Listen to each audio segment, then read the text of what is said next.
সুপ্রিয় শিক্ষার্থী ভাই বোনেরা, শুভেচ্ছা নেবেন। প্রথমে মহান রব্বুল আলমিনের দরবারে অশেষ কৃতজ্ঞতা প্রকাশ করছি। বস্তুত যিনি পরম করুণাময় এবং অত্যন্ত দয়ালু।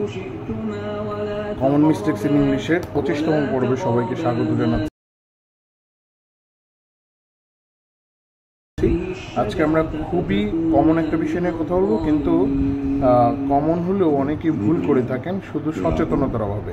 আশা করি ভিডিওটা দেখলে আপনার সচেতনতা তৈরি হয়ে যাবে আর ভুল হবে না। আমরা আজকে কথা বলবো প্রাইস, কস্ট এবং ভ্যালু নিয়ে। আমরা এই শব্দগুলো না বুঝে এক এক জায়গায় এক এক রকম ব্যবহার করি, কিন্তু প্রত্যেকটা শব্দের ব্যবহারে কিন্তু আলাদা জায়গা রয়েছে। যেমন উদাহরণগুলো দেখলে বুঝবেন, প্রাইসটা সাধারণত কাস্টমারের পক্ষ থেকে আসে। প্রাইস কাস্টমার জিজ্ঞেস করতে পারে। কস্টটা হলো যিনি মেকার, যিনি তৈরি করবেন, মানে প্রডিউসার অথবা হচ্ছে দোকানদার, শপকিপার, ওনার ক্ষেত্রে কস্টটা ব্যবহার হতে পারে। আর ভ্যালুর দুই ধরনের ব্যবহার হচ্ছে, একটা হলো ডিরেক্ট ব্যবহার আর একটা হচ্ছে ইনডিরেক্ট ব্যবহার। সুতরাং উদাহরণগুলো দেখলে আপনার জন্য ক্লিয়ার হয়ে যাবে। যেমন আমরা প্রাইজের প্রথম উদাহরণটা রেখেছি, what is the price of this dress. অর্থাৎ আপনি দোকানে গিয়ে জামা কাপড়ের দাম জিজ্ঞেস করেন, তাহলে আপনি যদি এখানে বলেন হোয়াট ইজ দ্য কস্ট, তাহলে হচ্ছে এটা ঠিক হলো না। আপনি বলতে পারেন আপনার মতো করে, কিন্তু ঠিক হলো না। কেন ঠিক হলো না জানেন? কস্ট কত তৈরি হয়েছে সেটা আপনার জন্য লাভ নেই, এবং দোকানদার কিন্তু আপনাকে রিয়েল কস্টটা বলবে না।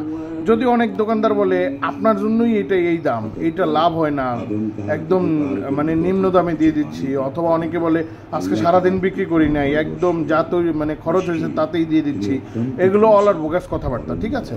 কিন্তু এখন আপনি কোনো কিছুর দাম জিজ্ঞেস করতে চাইলে প্রাইস ব্যবহার করবেন। What is the price of this dress, অথবা what is the price of this লাভ লাভ লাভ লাভ, যা ইচ্ছা ব্যবহার করতে পারেন। এরপরে দেখেন পরের উদাহরণটা কস্ট, এটা আর একটু ক্লিয়ার হয়ে যাবে। যেমন উদাহরণটা হচ্ছে how much does this cost, এইটার খরচ কত। এইটা কিন্তু প্রপার, মানে একটা দোকানদারকে আপনি এটা জিজ্ঞেস করতে পারেন how much does this cost. দোকানদার আপনার এই প্রশ্ন উত্তর দিবে কিনা আমার জানা নাই, তবে খুব কাছের হলে দিবে। কিন্তু এইটা হলো গিয়ে তৈরি করার খরচটা জানতে চাওয়া হয়েছে, ঠিক আছে?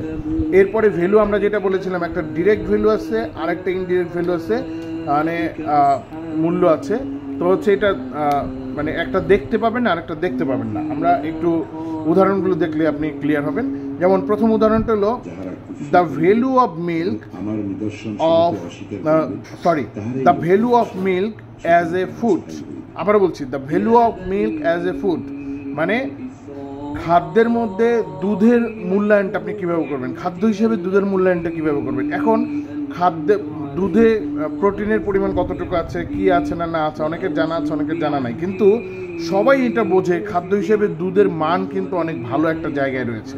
তার মানে এটা অদৃশ্যভাবে দুধের একটা মূল্যায়ন হলো, ভ্যালু প্রমোট হলো, এটা অদৃশ্য। এরপরে দেখেন the value of education, education বলে অনেকে, দ্য ভ্যালু অফ এডুকেশন মানে শিক্ষার মূল্য।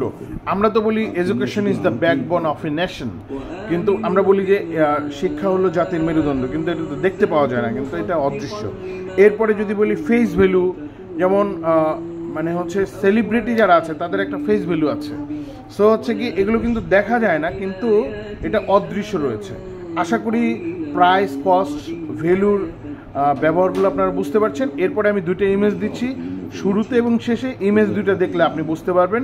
প্রাইস মানে হচ্ছে আপনি যেটা পে করবেন, কস্ট মানে হচ্ছে আপনি যেটা জানতে চাচ্ছেন, আর ভ্যালু মানে যেটা আপনি পাবেন। বুঝতে পেরেছেন? সো হচ্ছে গিয়ে